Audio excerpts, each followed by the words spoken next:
warahmatullahi wabarakatuh. Apa kabar semua anak-anakku yang hebat? Ya, Ibu harap anak-anakku tetap stay at home dan dalam keadaan sehat ya. Mari kita ikuti anjuran pemerintah untuk memutus mata rantai persebaran virus COVID-19 dengan cara apa saja? Bisa dengan yang pertama, kalian harus menerapkan perilaku hidup sehat dan bersih. Dan juga ingat, kita harus menjaga jarak. Terus jangan lupa kita harus sering-sering mencuci tangan. Oke, anak-anak, hari ini Ibu Era ingin menyampaikan beberapa materi kepada anak-anak semua. Sudah siap ya? Kita akan memulai pelajaran pada hari ini. Oke, hari ini kita akan belajar tentang tema 8, subtema 2, materi perubahan lingkungan, muatan IPA, KD 3.8 dan KD 4.3. Materinya tentang air tanah dan air permukaan. Anak-anak, adakah di antara kalian yang masih ingat tentang pelajaran pada minggu sebelumnya? Ya, pada minggu sebelumnya kita belajar tentang yang namanya siklus air atau siklus hidrologi, atau bahasa Inggrisnya adalah water cycle. Ya, kenapa anak-anak?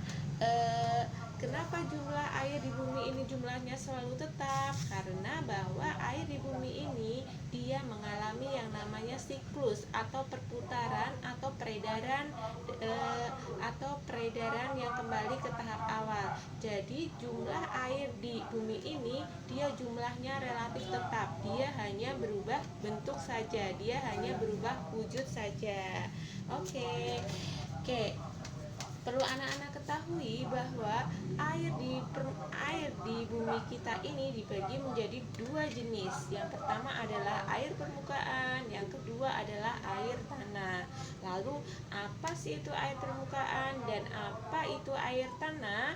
Nanti kita akan belajar ya. Juga kita akan menyebutkan contoh-contoh dari jenis-jenis air tersebut. Sudah siap? Sudah pastinya. Oke, yang pertama langsung Bu Era mulai saja. Yang pertama adalah air permukaan ya. Air permukaan adalah air yang berada di permukaan bumi dan tidak terserap ke dalam tanah. Itu namanya air permukaan. Air permukaan ada beberapa jenisnya. Ibu yakin pasti kalian sering mengetahui contoh-contoh atau jenis-jenis dari air permukaan ini. Kita bahas satu persatu ya anak-anak. Yang pertama adalah salju dan gletser. Oke. Adakah di antara kalian yang pernah jalan-jalan ke benua Eropa atau mungkin jalan-jalan ke Jepang? Atau kalaupun belum pernah jalan-jalan ke benua Eropa ataupun Jepang, anak-anak tentunya sering menyaksikan di film-film, di televisi-televisi ataupun di internet bahwa di benua tersebut terdapat yang namanya salju. Oke. Apa itu salju? Salju adalah uap air yang mendingin di udara. Dia berwarna putih lembut seperti kapas dan berbentuk kristal. Oke. Gletser. Yang kedua, gletser. Apa itu gletser? Gletser adalah sungai yang terbentuk di lembah pegunungan, mengalir menuruni lembah pegunungan secara perlahan-lahan yang disebabkan oleh akumulasi es, salju, bebatuan, dan karena adanya perubahan temperatur. Jadi kalau yang namanya gletser itu biasanya di pegunungan itu terdapat salju karena faktor suhu. Nah, salju itu terakumulasi atau semakin menumpuk. Salju yang saling menumpuk dengan es dan bebatuan, lama-kelamaan dia akan menimbulkan tekanan. Jika ada tekanan, maka dia suhunya akan lebih tinggi dibandingkan daerah sekitarnya. Kalau suhunya dia lebih tinggi, maka salju tersebut akan mudah mencair. Nah, salju yang mencair ini dia akan berjalan perlahan-lahan menuruni lembah pegunungan ini. Itulah yang disebut namanya gletser. Bu Era punya gambar-gambarnya selanjutnya nih. Ini adalah gambar salju di benua Eropa, tepat sekali di Menara Eiffel. Anak-anak tahu di mana itu Menara Eiffel? Ya, Menara Eiffel adalah di negara Prancis Eropa. Terus gambar sebelahnya adalah di salju di Jepang. Anak-anak pernah berpikirkah tidak atau pernah membayangkan bahwa di Indonesia terdapat salju? Sebenarnya di Indonesia kita juga dapat menjumpai salju. Salju di Indonesia terdapat di Pulau Papua, di puncak pegunungan Jayawijaya atau disebut namanya puncak Kartens. Nah, karena saking tingginya gunung ini, maka suhu di sana sangatlah dingin. Inilah yang menyebabkan puncak Kartens tersebut terselimuti oleh salju. Oke, ini yang kedua adalah gambar gletser. Anak-anak bisa melihatnya ya. Oke, jenis air permukaan yang kedua adalah sungai. Wah, siapa nih yang waktu masih kecil suka mandi di sungai? Oke, sangat menyenangkan bukan kita bermandi dan bermain di sungai? Oke, sungai adalah daratan yang lebih rendah dari daerah sekitarnya yang merupakan tempat mengalirnya air dari hulu sampai ke hilir. Ibu punya gambarnya, itu ada yang namanya Kali Code. Siapa anak-anakku yang pernah jalan-jalan ke Kali Code? Iya, pasti sangat menyenangkan ya kita dapat jalan-jalan ke sungai. Selanjutnya, ini ada contoh gambar sungai-sungai terbesar dan terpanjang di Indonesia. Yang pertama ada gambar Sungai Musi di Palembang.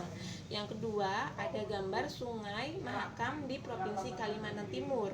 Dan yang ketiga ada gambar Sungai Kapuas di Kalimantan Barat. Jenis air permukaan yang ketiga kita sebut dengan rawa. Apa itu rawa? Rawa adalah daratan yang lebih rendah dan digenangi oleh air yang umumnya terdapat di daerah dataran rendah atau sepanjang tepi pantai. Ini Bu Era ada contoh gambar rawa di Indonesia. Contohnya adalah Rawa Pening di Ambarawa. Ambarawa ini terdapat di Provinsi Jawa Tengah, berdekatan dengan ibu kota Provinsi Jawa Tengah. Ada yang tahu?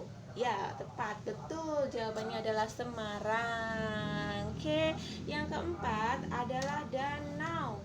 Danau adalah daratan yang cekung, luas, dan terisi oleh air. Di Indonesia ada sebuah danau yang terdiri dari 3 warna loh teman-teman.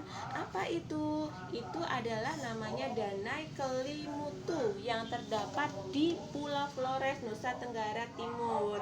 Danau Kelimutu disebut juga dengan Danau 3 warna. Kemudian ada lagi di sebelahnya adalah gambar Danau Toba. Danau Toba terdapat di Provinsi Sumatera Utara. Danau Toba sendiri terbentuk karena aktivitas vulkanologi atau kegunung apian. Jadi, pada zaman gunung api purba, Danau Toba merupakan sebuah gunung. Kemudian gunung itu dia meletus sehingga membentuk sebuah cekungan, dan cekungan itu lama-kelamaan terisi oleh air sehingga menjadilah sebuah danau yang sangat luas. Tepat sekali. Ada yang tahu apa nama pulau di tengah-tengah Pulau Danau Toba? Betul, itu adalah Pulau Samosir. Tepat sekali. Yang kelima adalah laut. Laut adalah perairan yang menutupi permukaan tanah yang sangat luas dan mengandung garam. Jadi anak-anak pasti pernah mencicipi bahwa air laut itu rasanya asin. Iya. Anak-anak tahu kenapa air laut itu rasanya asin? Ada yang bisa menjawab mungkin? Ibu Era kasih tahu ya bahwa air laut dia berasal dari air yang berada di daratan. Air yang berada di daratan dia sambil mengalir ke laut, dia sambil membawa garam-garaman yang terkandung di dalamnya.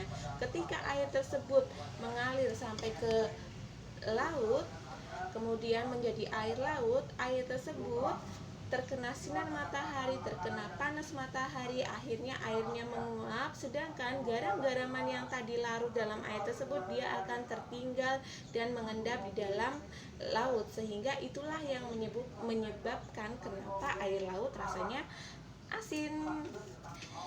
Oke, ini ada contohnya Laut Jawa. Laut Jawa itu dia berada di sebelah kalau di peta itu utaranya Pulau Jawa.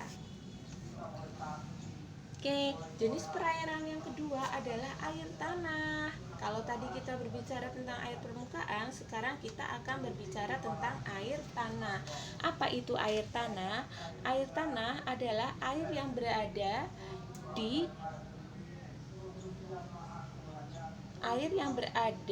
adalah air yang tersimpan di dalam lapisan batuan kulit bumi, ya. Jadi air tanah itu sendiri, jadi kita tahu bahwa dari siklus hidrologi itu air dia akan meresap kembali dalam tanah. Dia ada yang lolos melalui air permukaan dan ada juga yang meresap ke dalam tanah. Ketika air meresap ke dalam tanah, di dalam tanah sendiri kita tahu bahwa tanah itu tersusun dari lapisan-lapisan. Salah satunya adalah lapisan permeable, di mana lapisan